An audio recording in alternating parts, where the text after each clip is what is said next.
वह यहाँ आपके उत्तर प्रदेश स्टेट में भी लोकसभा के लिए हो रहे आम चुनाव में अपनी पार्टी के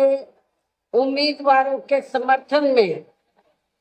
मुझे सुनने के लिए यहाँ इकट्ठा हुए हैं, तो उसके लिए मैं आप सभी लोगों का हार्दिक दिल से आभार प्रकट करती हूँ। वैसे आप लोगों को ये मालूम है कि हमारी पार्टी कांग्रेस, बीजेपी व अन्य किसी भी विरोधी पार्टी तथा गठबंधन आदि के साथ मिलकर नहीं, बल्कि अकेले ही अपनी पार्टी के बलबूते पर पूरी तैयारी व दमदारी के साथ ये चुनाव लड़ रही है। इसके साथ ही हमने टिकट बंटवारे के मामले में भी सब समाज के लोगों को उचित भागीदारी दी है, जिनको कामयाब बनाने के लिए अपनी पार्टी के लोग पूरे जी जान से लगे हुए हैं। वैसे आप लोगों को अमरोहा सीट के बारे में ये मालूम है कि पिछली बार जब लोकसभा का आम चुनाव हुआ था तो ये सीट बहुजन समाज पार्टी ने जीती थी, लेकिन जिनको हमने या आप लोगों ने जिताकर भेजा तो उस व्यक्ति ने सांसद बनने के बाद, एमपी बनने के बाद ना तो पार्टी के मान सम्मान का ध्यान रखा और ना ही इस क्षेत्र की जनता के मान सम्मान का ध्यान रखा और ना ही क्षेत्र के विकास व उत्थान के लिए उन्होंने कोई कदम उठाया। उन्होंने यहाँ की जनता के साथ विश्वासघात किया, पार्टी के साथ भी विश्वासघात किया, ये आप सब लोगों को मालूम है। तो तब फिर हमें मजबूरी में तो उसके स्थान पर हमने दूसरे व्यक्ति को इस बार टिकट दिया, लेकिन हमारी पार्टी ने जब बीएसपी के जो सिटिंग एमपी थे उन्होंने पार्टी और यहाँ की जनता के साथ विश्वासघात किया तो हमने उनको टिकट तो नहीं दिया, लेकिन यहाँ के खासकर जो मुस्लिम समाज के लोग हैं तो उनके साथ हमने विश्वासघात नहीं किया। हमने एक मुस्लिम समाज के एक व्यक्ति ने तो विश्वासघात किया, लेकिन उसकी सजा हमने यहाँ के अमरोहा क्षेत्र के पूरे मुस्लिम समाज को नहीं दी है, बल्कि इस बार हमने उसके स्थान पर मुस्लिम समाज से चौधरी मुजाहिद हुसैन को ही हमने टिकट दिया है। जिनको जिताने में आप लोग जी जान से लगे। हालांकि आज यहाँ आपकी इकट्ठा हुई भीड़, अपार भीड़, वह भीड़ के जबरदस्त जोश को भी देखकर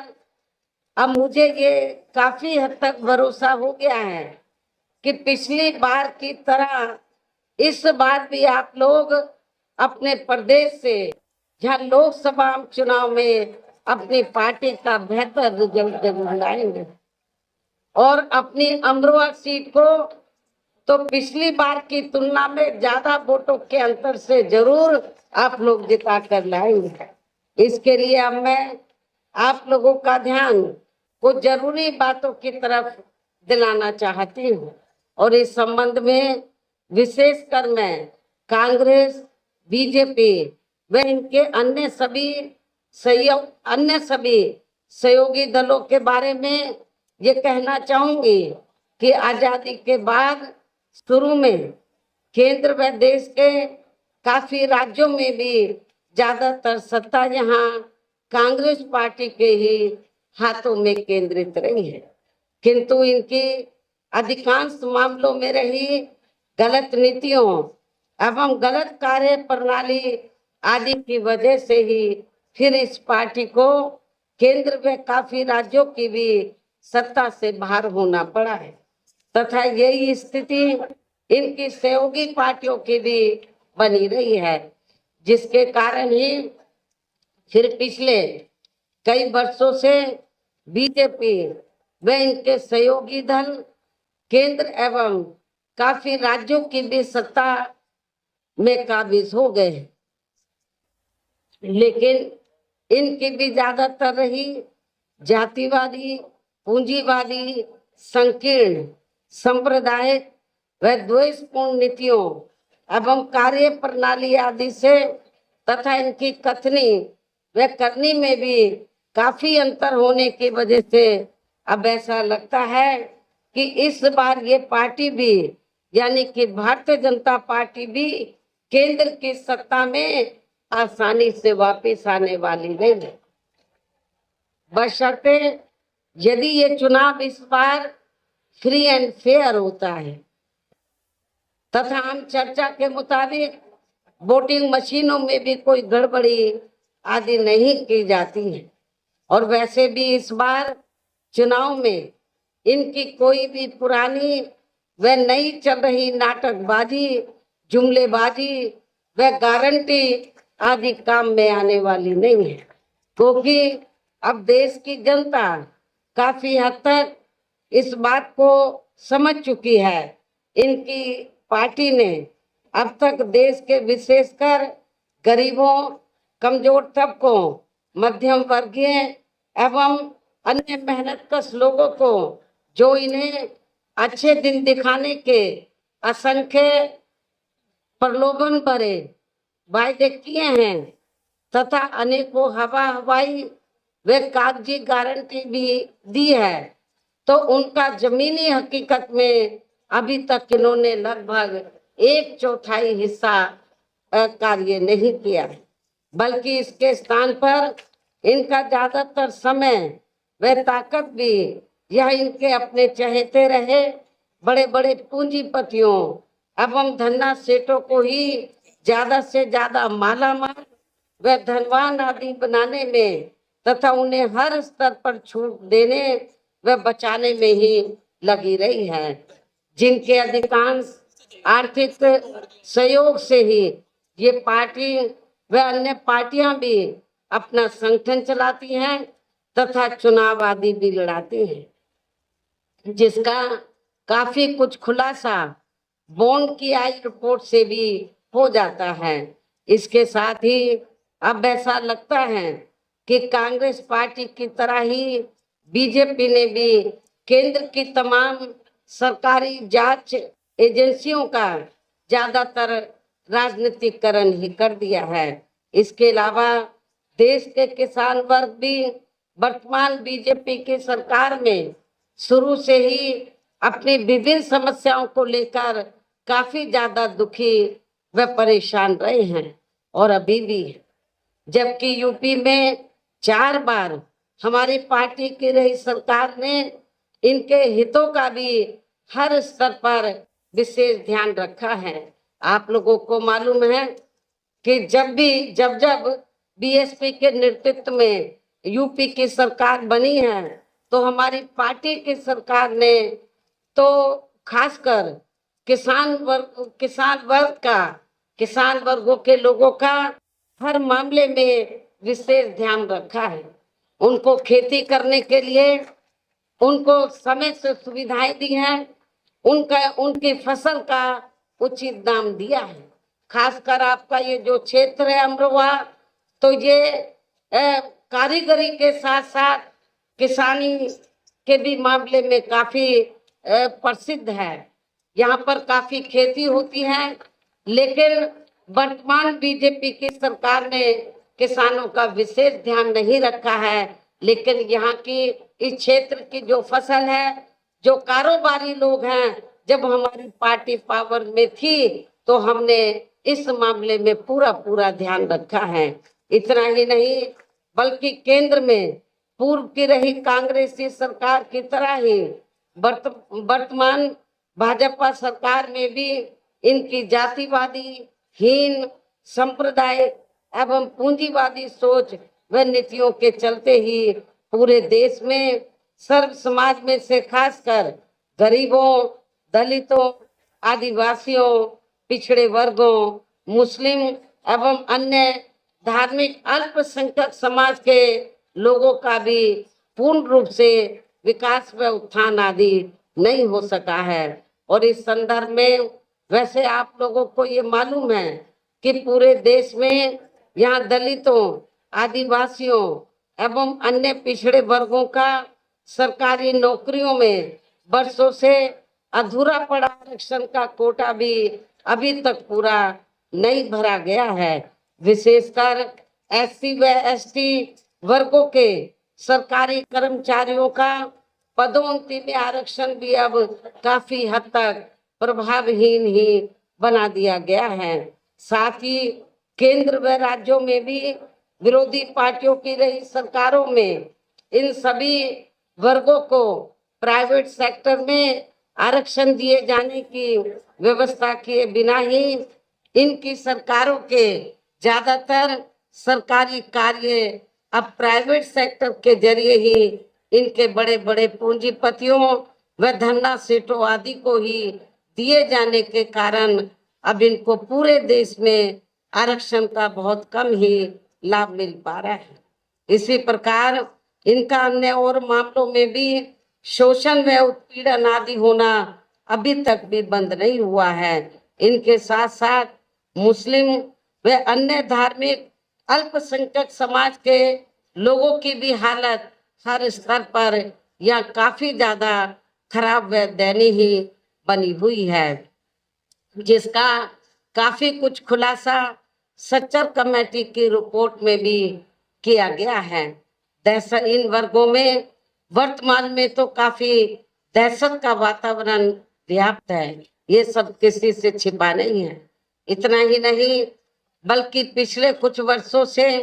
केंद्र में अधिकांश राज्यों में भी बीजेपी व आरएसएस की सरकारों के चलते हुए अब इनका विकास व उत्थान आदि होना भी काफी हद तक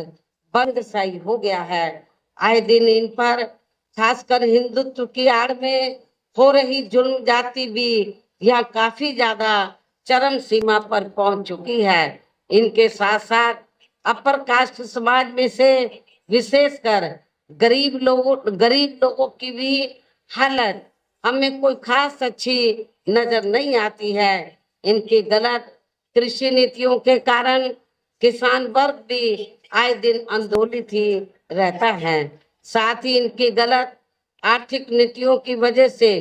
देश की अर्थव्यवस्था पर भी इसका काफी बुरा प्रभाव पड़ रहा है, जिससे यहाँ विशेषकर छोटे एवं मध्यम वर्गीय व्यापारी वर्ग भी काफी ज्यादा दुखी व परेशान है। और अब केंद्र में पूर्व की रही सरकारों की तरह ही वर्तमान भाजपा सरकार में भी यहाँ पूरे देश में गरीबी, बेरोजगारी एवं महंगाई आदि भी लगातार काफी ज्यादा बढ़ रही है। देश में हर स्तर पर फैला भ्रष्टाचार भी अभी तक खत्म नहीं हुआ है। साथ ही अपने देश की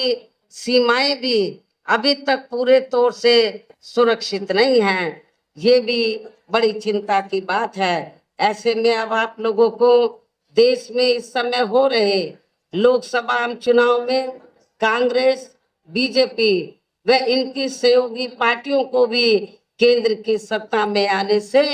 जरूर रोकना है। जिनकी गलत नीतियों व गलत कार्य प्रणाली आदि को आप लोग काफी हद तक आजमा भी चुके हैं। ऐसी स्थिति में अब ये विरोधी पार्टियां इस चुनाव में भी किस्म किस्म के साम दाम दंड भेद आदि अनेकों हथकंडे इस्तेमाल करके केंद्र की सत्ता में आने की भी पूरी कोशिश में लगी हैं, जिनसे अपनी पार्टी के लोगों को हर स्तर पर काफी ज्यादा सावधान रहना है। और इस मामले में विरोधी पार्टियां अपने अपने पक्ष में हवा बनाने के लिए खासकर मीडिया, ओपिनियन पोल व सर्वे आदि का जो बड़े पैमाने पर इस्तेमाल कर रही हैं, तो उनसे भी अपनी पार्टी के लोगों को बिल्कुल भी गुमराह नहीं होना है। इसके साथ ही विरोधी पार्टियों के विभिन्न रूपों में जारी किए गए इनके हवाई व प्रलोभन भरे चुनावी घोषणा पत्रों एवं वायदों आदि के बहकावे में भी अपनी पार्टी के लोगों को कतई नहीं आना है, जिन्हें ये पार्टियां चुनाव खत्म होने के बाद ज्यादातर अमल में नहीं लाती हैं और अब जिन पर से देश की जनता का अधिकांश विश्वास ही उठ गया है। यही खास वजह है कि हमारी पार्टी किसी भी चुनाव में अपनी पार्टी का कोई भी चुनावी घोषणा पत्र आदि जारी नहीं करती है। वैसे भी हमारी पार्टी किसी भी मामले में कहने में बहुत कम बल्कि कार्य करके दिखाने में ही ज्यादा विश्वास रखती है। और इस बात का सबसे बड़ा सबूत यह है कि उत्तर प्रदेश में 4 बार हमारी पार्टी के नेतृत्व में रही सरकार ने चुनाव में अपनी पार्टी के बिना कोई जारी किए गए चुनावी घोषणा पत्र के ही प्रदेश व आम जनहित में काफी कुछ ऐतिहासिक कार्य करके दिखाए हैं, जिनके अब देश में अधिकांश पार्टियों की सरकारें काफी नकल भी कर रही हैं। जबकि इस मामले में हमारी पार्टी का ये कहना है कि यदि इन पार्टियों के स्थान पर केंद्र में हमें अपनी पार्टी की सरकार बनाने का मौका मिलता है, तो तब फिर हमारी पार्टी की बनी सरकार केंद्र में यहाँ अब तक रही सभी विरोधी पार्टियों की सरकारों की तरह केवल हवाई व कागजी कार्य आदि नहीं करेगी, बल्कि उत्तर प्रदेश की तरह ही जमीनी हकीकत में ठोस कार्य करके दिखाएगी। और इस संदर्भ में खासकर मैं ये कहना चाहूंगी कि केंद्र द्वारा देश में पिछले कुछ समय से अति गरीब परिवारों को अस्थायी तौर पर फ्री में जो थोड़ी सी खाद्य सामग्री दी जा रही है, तो उससे इनका स्थायी तौर पर भला होने वाला नहीं है। आप लोगों को ये मालूम है कि पिछले कुछ कई वर्षों से तो भारतीय जनता पार्टी की सरकार गरीब लोगों का वोट लेने के लिए तो फ्री में थोड़ा उनको राशन दे देती है, और जब चुनाव होता है तो फिर बीजेपी और आरएसएस के लोग तो गांव-गांव में जाकर उन गरीब लोगों को ये कहते हैं, मोदी जी ने आपको राशन दिया है, नमक दिया है, चीनी दिया है, आटा दिया है, दाल दिया है, अब ये कर्जा आपको उतारना है। मैं अपने गरीब परिवार के लोगों को ये बताना चाहती हूँ, ये कोई बीजेपी की मेहरबानी नहीं है, बल्कि आप जो टैक्स देते हैं उस पैसे से ये खाद्य सामग्री लेकर देते हैं। इसलिए आप लोगों को इनके ये नमक आटे के चक्कर में नहीं पड़ना है। यदि आप लोगों को सही मायने में गरीबी अपनी दूर करनी है, तो आपको बहुजन समाज पार्टी को वोट देकर स्वाभिमान की जिंदगी आप लोगों को बसर करना होगा। और वैसे भी इनकी ये जटिल समस्या देश में हर हाथ को काम देने से ही केवल दूर हो सकती है, जिसकी तरफ हमारी पार्टी की बनी सरकार विशेष ध्यान देगी। साथ ही देश में पिछले काफी वर्षों से आए दिन बढ़ रही गरीबी, बेरोजगारी व महंगाई आदि से भी जनता बहुत ज्यादा दुखी व परेशान है, जिसे भी आर्थिक नीतियों में तब्दीली करके जरूर दूर किया जाएगा। हिंदुत्व की भी आड़ में पिछले कुछ वर्षों से खासकर मुस्लिम समाज के लोगों का द्वेष की भावना से जो इनका काफी ज्यादा शोषण व उत्पीड़न आदि किया जा रहा है, तो इसे भी जरूर रोका जाएगा। और ये सब हमने अपनी यूपी की नई सरकार में करके भी दिखाया है। इसके अलावा हमने यूपी में सर्व समाज में से गरीब एवं बेरोजगार लोगों को बेरोजगारी भत्ता आदि न देकर उन्हें बड़ी तादाद में रोटी रोजी के साधन भी उपलब्ध कराए हैं। जो अब ये कार्य भी अधिकांश ठंडे ही पड़े हैं, जिनको फिर सरकार बनने पर प्राथमिकता दी जाएगी। कहने का तात्पर्य ये है कि देश में इस समय हो रहे लोकसभा आम चुनाव में विरोधी पार्टियों के जारी किए गए उनके हवाई व प्रलोभन भरे चुनावी घोषणा पत्रों आदि के बहकावे में अब यहाँ खासकर देश के अति गरीबों, मजदूरों, बेरोजगारों एवं अन्य मेहनतकश लोगों को बिल्कुल भी नहीं आना है। और अब इन्हें ऐसे सभी विरोधी पार्टियों को हर हालत में केंद्र की सत्ता में आने से रोकना है, जिनकी कथनी व करनी में काफी अंतर रहा है तथा जिन्हें ये लोग वर्षों से आजमा भी चुके हैं। ऐसे में अब मेरा यही कहना है कि आप लोगों को अपने खुद के व अपने प्रदेश तथा अपने क्षेत्र के भी हित में, देश के भी हित में अपने वोटों को यहाँ कांग्रेस, बीजेपी व अन्य विरोधी पार्टियों को न देकर केवल अपनी एकमात्र हितैषी पार्टी या केवल अपनी एकमात्र हितैषी पार्टी बहुजन समाज पार्टी को ही देना है। जो ये पार्टी उत्तर प्रदेश की तरह ही केंद्र में भी अपनी पार्टी की सरकार बनने पर फिर पूरे देश में या अपनी पार्टी की सर्वजन हिताय व सर्वजन सुखाय की नीतियों पर आधारित इस सरकार चलाएगी। इसके साथ साथ केंद्र से जुड़ी आपके क्षेत्र की जो भी यहाँ स्थानीय समस्याएं होंगी तो उन्हें भी फिर दूर करने का हर संभव पूरा प्रयास किया जाएगा।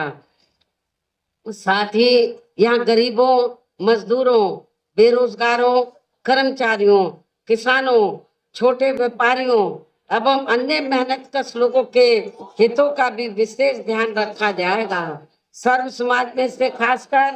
दलितों, आदिवासियों, पिछड़े वर्गों, मुस्लिम व अन्य धार्मिक अल्पसंख्यक समाज के लोगों के विकास एवं उत्थान के साथ साथ हर स्तर पर इनकी सुरक्षा आदि के लिए भी सख्त कदम उठाए जाएंगे। और तभी फिर यहाँ वास्तव में अपने देश के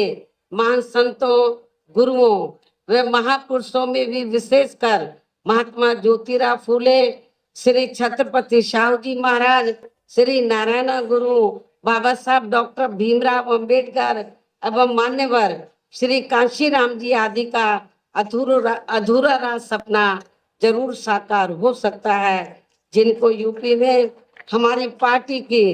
रही सरकार द्वारा हर स्तर पर पूरा आदर सम्मान दिया गया है। इन्हीं खास बातों के साथ ही अब मेरा देश व आपके स्टेट के भी हित में, आपके क्षेत्र के भी हित में यही कहना है कि हमारी पार्टी ने यहाँ जिनको भी लोकसभा के लिए चुनाव के मैदान में उतारा है, आपके अमरवा लोकसभा की सीट से जिनको चुनाव के मैदान में उतारा है, जो यहाँ आपके सामने मंच पर मौजूद भी हैं, तो उन्हें आपको जरूर कामयाब बनाना है। जिसके लिए यहाँ पार्टी के सभी स्तर के छोटे बड़े पदाधिकारी एवं कार्यकर्तागण आदि पूरे जी जान से लगे हैं। और अब अंत में मेरा यही कहना है कि आप लोगों को वोट पड़ने वाले दिन यहाँ बीएसपी के अपने सभी लोकसभा उम्मीदवारों को अपनी पार्टी के अमरोहा सीट से हमने जिनको चुनाव के मैदान में उतारा है, तो आप इनको अपनी पार्टी के जो हाथी चुनाव चिन्ह है, हाथी चुनाव चिन्ह के सामने वाले बटन को दबाकर इनको जरूर कामयाब बनाना है। इस खास अपील के साथ ही अब मैं अपनी बात यही समाप्त करती हूँ। जय भीम, जय भारत।